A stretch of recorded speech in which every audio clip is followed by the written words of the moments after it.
Hey, what is up, guys? My name is Cameron Gallagher, and today we are taking a look at the downloadable footage. That is right, you can go download this footage right now of the 12K Blackmagic RAW with the color Gen 5 color science. Now, I wanted to make a video talking a little bit more about the Gen 5 color science and why I think that is one of the biggest announcements out of this and why I think this is very important.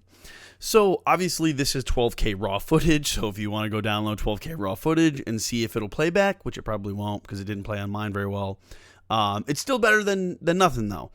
But if you wanted to go download that, you can. I'm going to leave a link in the description below to the Blackmagic website where you can download that. But I wanted to talk more about the color science, and I think that was what was so amazing about this whole release was Blackmagic's pushing forward the Blackmagic RAW codec. You know, the fact that it can shoot 12K now with this color science is very interesting to me, and I think is what's the most fun.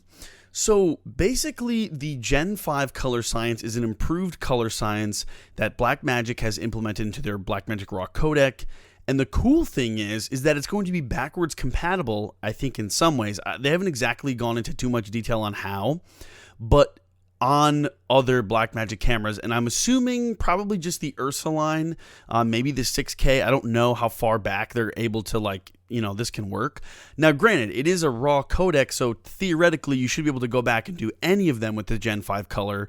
So you could go back and regrade projects with the Gen 5 color, but I'm not 100% sure on that. So I don't want to sit here and tell you that that's for sure, but I do know it's going to work with some of the more recent cameras. So you will be able to go back and change the color science to the Gen 5 with some of your older clips, which is awesome because that means that this update is not just for the Blackmagic 12K, but that means that the 12K is now helping anyone who has any Blackmagic camera at all.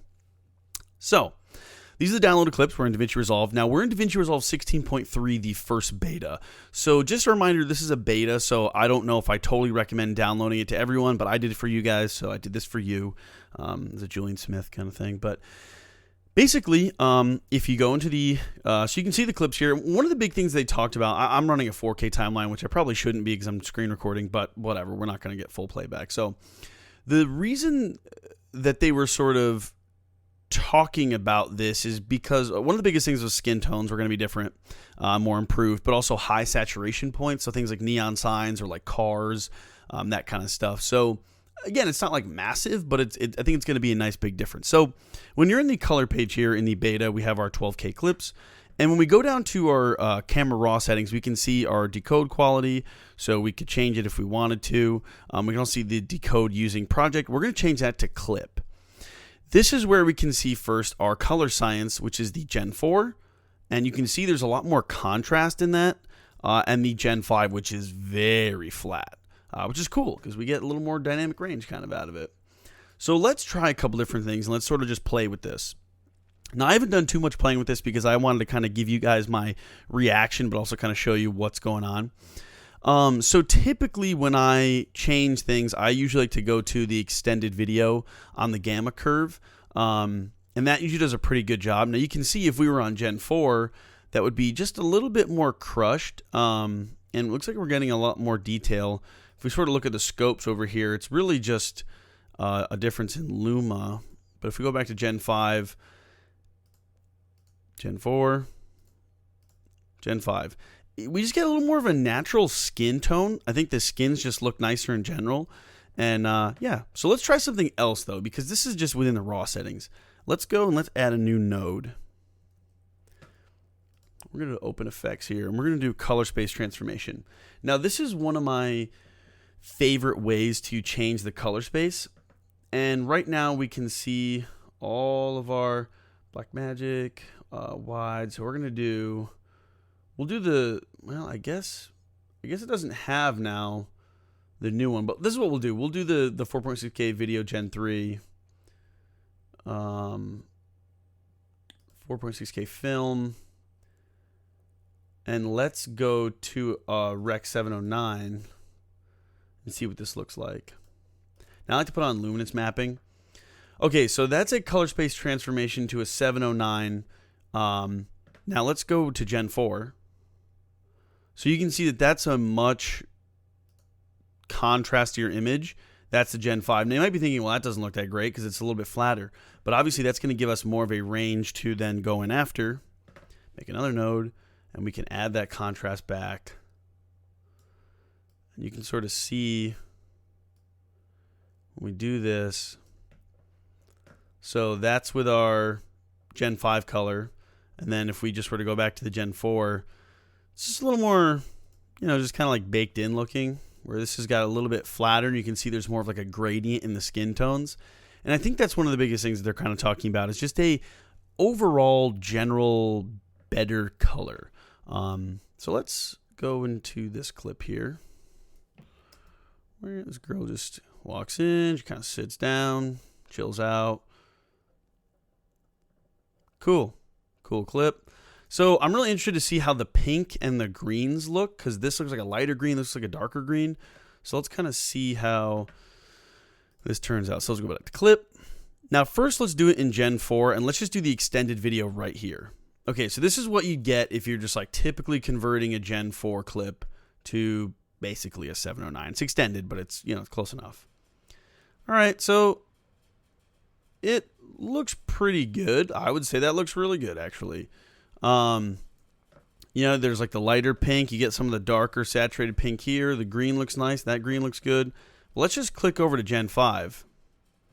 Now, I don't know. It's probably harder to tell on YouTube compression, but the biggest thing that I see is you're losing some contrast, which I think makes the skin look a little bit nicer. And it looks also like you're getting a little bit less of like a saturation in this color right here. So you can kind of see, let's actually go to the vector scope, because that'll be really interesting to see how this is affected.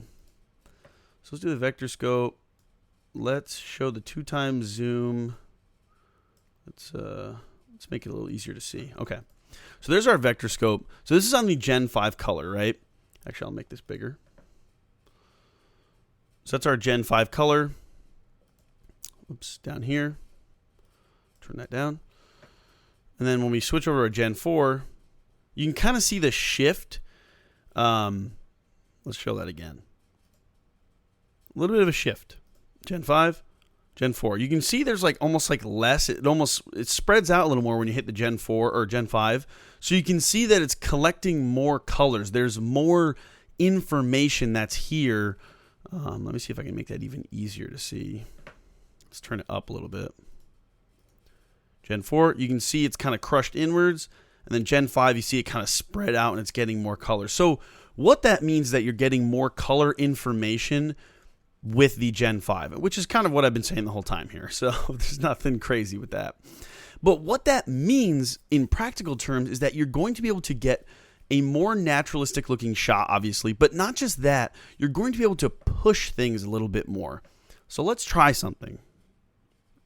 Let's do another node. Of course, the beta is going to freeze on me a little bit. So remember, this is a beta, so my recommendation is if you're using this full time, probably not good to upgrade. I went for it because why not? So we're going to have to wait for that. There we go. Okay. So we're going to want to put a LUT on, and let's kind of see how this works. Because remember, a LUT is going to crush some stuff and this is crushed. Like I wouldn't normally have this like this, but let's get that out of there. Let's get the clips out of there. Okay. So first off, that's kind of slightly underexposed, and I'd like probably have it like there. Probably pull the highlights down a tad.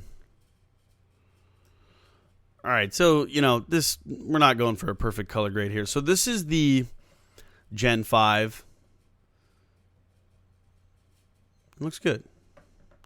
But now if we switch over to Gen 4, you can see that it's just ever so slightly crushing some of that color data, especially in her skin. Notice her skin, Gen 4, it's kind of just like bright white. And watch, Gen 5. It's almost as if you turn on the luminance mapping. Gen 4, Gen 5. You can also see her hair gets a little more color into it. So right there, it's just kind of like dull and darker. Gen 5 gets a little more color, same down here. Now, this may be really hard to tell on YouTube, so you might be watching thinking, I don't see anything. This is minimal. And I'm showing you, obviously, just their test clips with a super minimal example. When I think this is going to come in really handy is when you start really pushing a color grade and when you start working with things like green screen or stuff like that. And then obviously they specifically mention neon signs and cars, stuff like that. So if that's obviously in your workflow, this Gen 5 is going to be that much better. And again, the cool thing is that your Blackmagic camera most likely, to my knowledge as of now, will be able to support that Gen 5 color science. You'll be able to go back, check it out, do some stuff with it, and be good to go. So anyway, that was kind of my first look at some 12K footage. The 12K footage looks awesome. It just looks incredible. It does play back pretty nicely, scaled. I don't think I can play back full 12K, even though they kind of claimed you could.